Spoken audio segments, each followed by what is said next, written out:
Assalamualaikum warahmatullahi wabarakatuh. Berjumpa kembali di channel Jimmy ID, belajar kimia lebih nyata. Hari ini kita akan belajar tentang pengenalan ilmu kimia. Seri pembahasan soal. Di part 2 ini kita akan membahas 10 soal. Soal nomor 11 sampai nomor. Jangan lupa like, subscribe, dan tekan tombol untuk melihat video terbaru dari channel Jimmy ID. Soal nomor 11.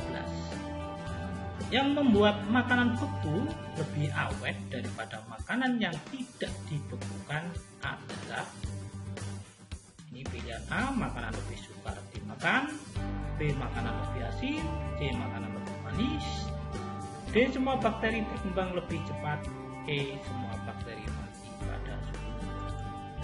Yang benar adalah E, karena bakteri pada suhu yang rendah atau bakteri yang membeku, makanan tidak lebih awet. Soal nomor 12. Di bidang pertanian, ilmu kimia digunakan untuk kecuali A, membuat pupuk, B, membuat plastik, C, membuat tanaman lebih subur, D, membuat tanaman lebih rindang, E, menghilangkan hama. Jawabannya adalah yang B. Dalam pertanian, kimia tidak dapat untuk membuat plastik. Untuk membuat plastik, ilmu kimia diterapkan dalam bidang industri. Nomor 13.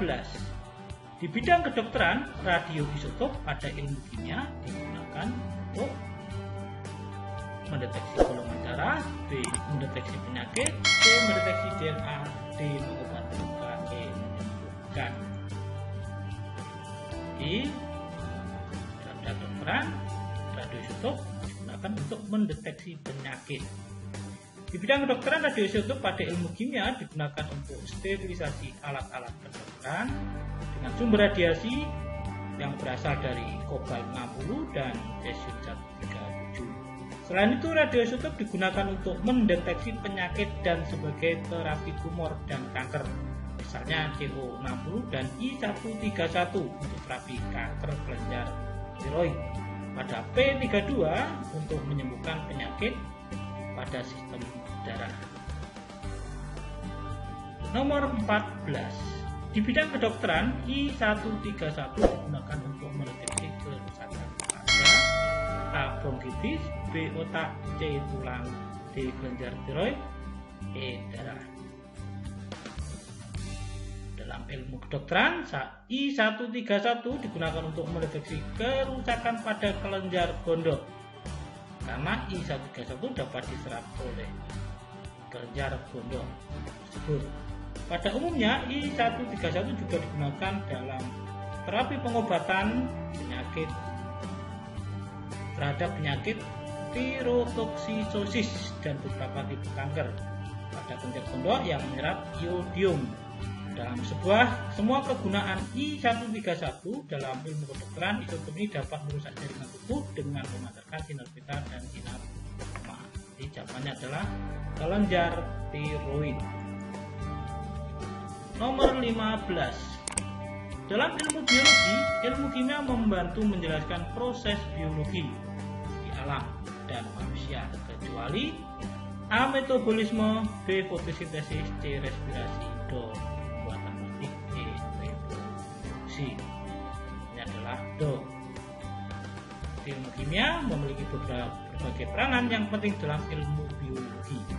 Karena ilmu kimia dianggap sebagai central science atau pusat ilmu pengetahuan.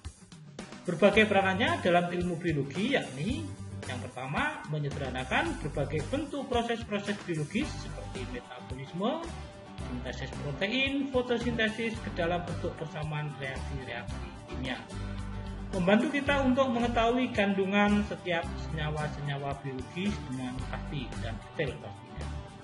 Yang terakhir, untuk membantu meneliti produk makanan, meneliti ada tidaknya toksin atau hal-hal yang tidak berkenan dalam produksi makanan, sehingga makanan menjadi higienis dan aman untuk dikonsumsi. Soal nomor 16. Ilmu kimia juga digunakan memecahkan masalah kriminal. Ilmu ini disebut juga dengan ilmu forensik. Forensik berasal dari bahasa Latin forensis yang berarti dari luar dan seruput dengan kata yang berarti tempat umum. Adalah bidang ilmu pengetahuan yang digunakan untuk membantu proses penegakan keadilan melalui proses penerapan ilmu dan sains. Lanjut, nomor 17. Dalam industri pangan, ilmu kimia digunakan untuk meningkatkan mutu pangan. Zat yang dipakai untuk mengawetkan makanan adalah A. benzoat, B. propionat, C. ganja, D. kecap, E. gula. Zat kimia untuk mengawetkan makanan yang masih diperbolehkan di Indonesia adalah kalsium benzoat, asam benzoat, sulfur dioksida, kalium nitrit, kalsium propionat, kalsium metasulfat, dan asam sulfat. Ini kelompok benzoat. Nomor 18. Di dalam dunia hewan, ilmu kimia juga digunakan. Contohnya A. kumbang-kumbang, C. kelinci melompat-lompat, C. tikus yang sedang berlari, D. ular menyuntikkan bisa ke musuhnya, E. cicak yang sedang berdiri. Nah, ilmu kimia yang digunakan adalah biokimia. Proses kimia yang berlangsung dalam makhluk hidup meliputi pencernaan, makanan, pernapasan, metabolisme, fermentasi, fotosintesis, dan lain-lain. Untuk mempelajari hal tersebut diperlukan pengetahuan tentang struktur dan sifat senyawa yang ada, seperti karbohidrat, protein, vitamin, enzim, lemak, asam nukleat, dan lain-lain. Biokimia mempelajari sifat dan komposisi senyawa serta hasil reaksi perubahannya. Senyawa ini yang dipelajari meliputi karbohidrat, protein, lemak, vitamin, enzim, hormon, dan lain-lain. Dalam hal ini, contohnya adalah yang do. Soal nomor 19. Dalam industri tekstil, ilmu kimia digunakan untuk mewarnai makanan. Temulawak memiliki zat pewarna kuning. Temulawak memiliki zat berwarna kuning dan kandungan tanaman rimpang temulawak mengandung kurkuminoid, mineral minyak atsiri, serta minyak lemak. Terakhir, nomor 20. Berikut ini yang termasuk metode ilmiah, kecuali A. hipotesis, B. menyusun kerangka teori, C. melakukan kegiatan tanpa tujuan, D. merumuskan masalah, E. mengumpulkan data. Ini adalah metode ilmiah. Ada pembahasan di proses keilmuan untuk memperoleh pengetahuan dilakukan secara sistematis melalui metode ilmiah. Tahapan atau langkah-langkah metode ilmiah.